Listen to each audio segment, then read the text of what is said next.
Black's goal here is to save these 9 stones. They have 4 liberties left. These 2 black stones closer to the corner only have 2 liberties left. They're not savable, but you can use them to try to capture these 5 white stones. And that's the objective. It's not an easy problem for beginners or lower level amateur players unless you've seen this problem in some other books. Here, let's talk about a method that you can use to determine the right sequence. So this problem is all about sequencing, right? You have this Atari on the outside, but if you play this exchange first, you will fail because you have to play this bend, white bends, and now there's no way black can do anything. If you Atari, this will be a dead end. You cannot come in here. This will be a real eye versus no eye situation, and black will be dead this way. If you try this clamp, it's also a viable move, right? You have to take account of this viable move and this viable move, but this also doesn't work because black only has 2 liberties left.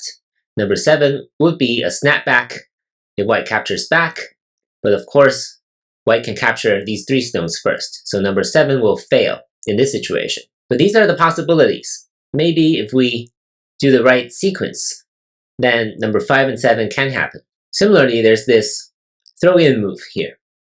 This might also work, but if you play this first, 1, 2, 3, 4, and now there's no way black can do anything on the corner, right? There'll be no ko, and you cannot really exhaust white's liberties. Black will fall short. So after trying this and this as the first move, we realize that both will fail, but black has some opportunities. Some of the other moves might work. So maybe we'll save these Ataris until later and play this move first. And now white must play this bend. Now if black plays this, we'll be back to some of the previous variations, or this. But there's another good move that we just considered, right? Like this one or this one. So let's talk about this first. Now whites must connect here. Otherwise black can throw in again, Atari, and white cannot connect. Otherwise white will all die this way. So white's number 4 must be here.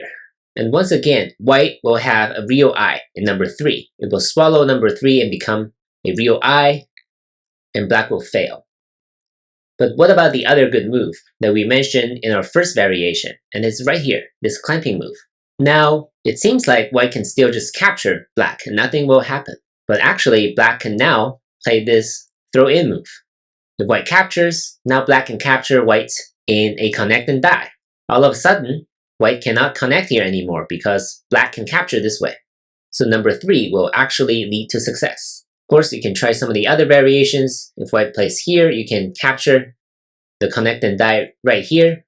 If white plays this, then black will have to play this Atari, and this will become a ko. And that is white's strongest response in this pattern, right? So if black wins the ko, of course, black will get the capture. If white captures back, then this is a 2-step ko for white, meaning that white still has to capture at number 12, but this is still not over, right? Black can still capture back and play this 2-step ko.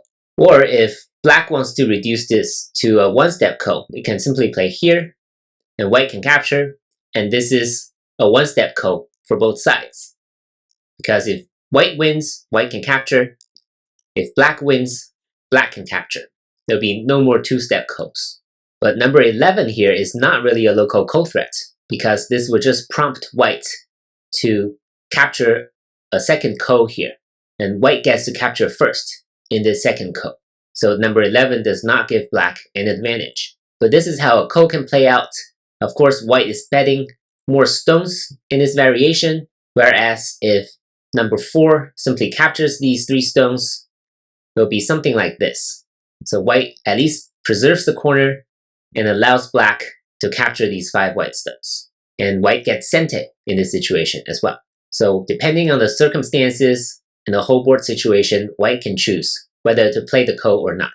But the key takeaway here is the method that we went through, determining the right sequence. Sometimes you have a whole bunch of moves that look promising, but if they are played in the wrong sequence, you will not succeed.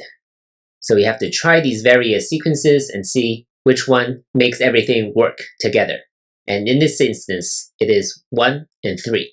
Hope you enjoyed the pattern, and I'll see you in the next video. Thank you.